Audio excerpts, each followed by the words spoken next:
미국에 처음 방문했을 때가 생각이 나네요. 저한테 가장 걱정됐던 것은 바로 팁 문화였습니다. 도대체 얼마를 줘야 하는지, 또 어떻게 줘야 신뢰가 아닌지, 모두들 이런 고민 한 번쯤 해보셨죠? 안녕하세요. 고 사우스TV입니다. 방문하는 나라의 에티켓이나 규범을 몰라서 하게 되는 실수, 참 당황스럽죠? 오늘은 베트남에서 중요시하는 매너와 에티켓 몇 가지를 소개해 보려고 합니다. 베트남 방문이 처음이시라면 영상 꼭 끝까지 들어주세요. 온라인을 통한 세계 교류가 활발해지면서요, 많은 서양의 문화가 동양권으로 스며들었습니다.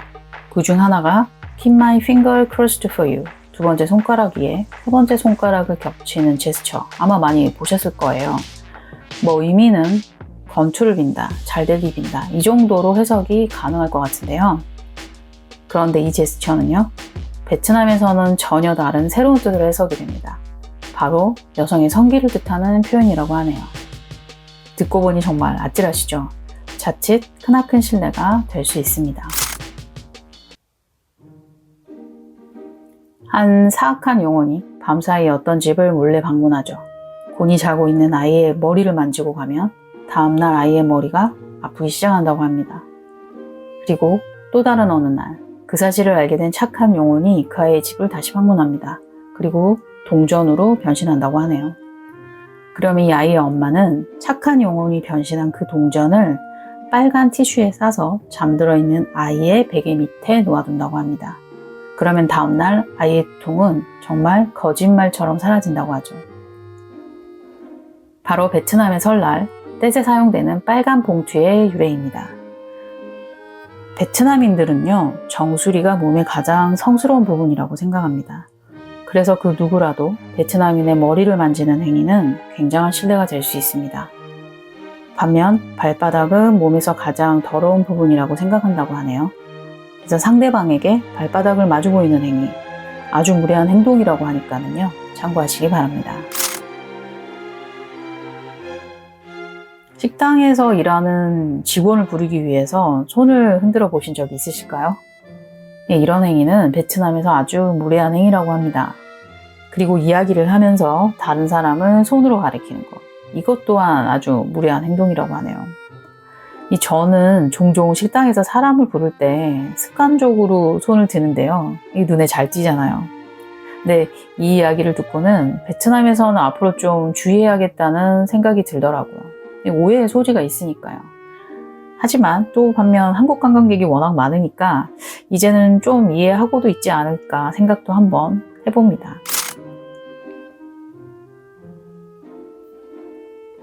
젓가락으로 밥그릇을 두드리는 행위, 사실 모든 아시아 국가에서 터부시되는 행위죠. 하지만 젓가락 사용이 익숙치 않은 서양인들에게는 충분히 일어날 수 있는 그런 실수이죠. 베트남에서는 제사 지낼 때 밥 위에 계란을 얹고요, 젓가락을 꽂아둡니다. 그래서 밥그릇에 젓가락을 꽂는 행위, 죽은 사람을 위한 것이라고 하니까요, 장난이라도 젓가락을 꽂지는 말아주세요. 베트남에서 자신보다 직위가 높거나 나이가 많은 사람들에게 물건을 건넬 때는 반드시 두 손을 사용해야 합니다. 근데 이건 사실 어느 아시아 국가에서나 마찬가지인 것 같아요. 그리고 연장자나 직위가 높은 사람을 만나러 갈 때는 수염을 깨끗이 깎고 가는 것이 좋다고 하네요. 아마 베트남도 나이에 대한 관념이 엄격한 것 같습니다. 근데 반면 친구가 되는 것에는 나이 차이가 그렇게 큰 영향은 없어 보이는데 말이죠. 이런 경우 참 많죠. 친구랑 밥을 먹으러 갔는데 친구가 밥값을 내겠다고 한다면 여러분은 어떻게 하시나요? 선뜻 그래 네가 내 이렇게 말씀하시나요? 저는 공짜 좋아하는데 말이죠. 이젠 한국 사회도 많이 솔직해지긴 했습니다. 예전엔 한 번 이상 거절해야 하는 게 예의인 시기가 있었죠. 고마운 신용이라도 당황한 신용이라도 하는 것이 우리의 예의였죠. 바로 체면 때문인데요.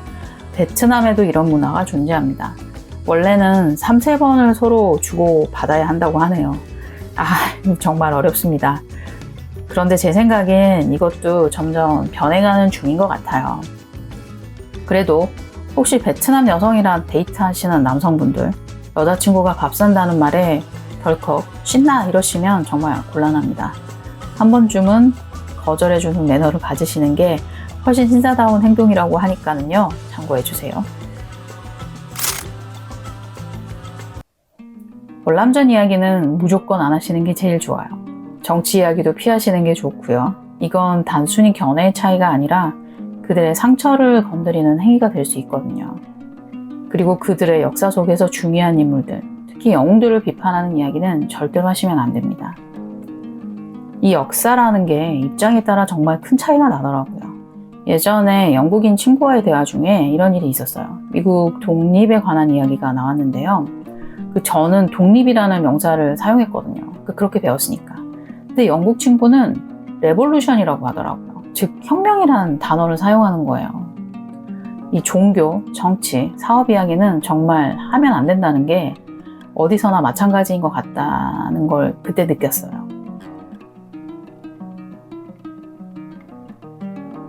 그리고 끝으로 제가 가장 당황스러웠던 경험인데요. 중국에서는 짝이 맞아 떨어지는 것을 정말 좋아하죠. 그래서 숫자도 짝수가 행운을 가지고 온다고 생각합니다. 반면 일본에서는 홀수가 행운을 가지고 온다고 믿는다고 하네요. 그럼 베트남은 어떨까요? 이 베트남에서는요, 만약 3명이 사진을 찍게 되면 중간에 있는 사람이 불운의 타겟이 된다는 미신이 있습니다. 은근히 싫어하는 사람이 그래서 많습니다. 한국이라면 좌총용 500호 하면서 중간에 있는 사람이 리더구나 이렇게 생각하는데 참 저희랑은 다른 부분이죠. 만약 3명이서 사진을 찍게 된다면 베트남 친구들은 양 끝자리로 보내주는 매너를 발휘한다면 정말 좋을 것 같습니다. 어떠셨나요? 사실 유불선, 이 세 개의 종교가 묘하게 섞여 있는 중국, 한국, 일본, 그리고 베트남은 참 닮은 문화가 많은 것 같습니다. 연장자에 대한 존경의 표현, 머리에 대한 집착 등 제가 느끼긴 그랬거든요. 그래서인지 한국과의 공통된 에티켓도 상당히 많이 보이더라고요. 이 최근 한국 영화 파묘가 베트남 극장가를 휩쓸었다고 하죠.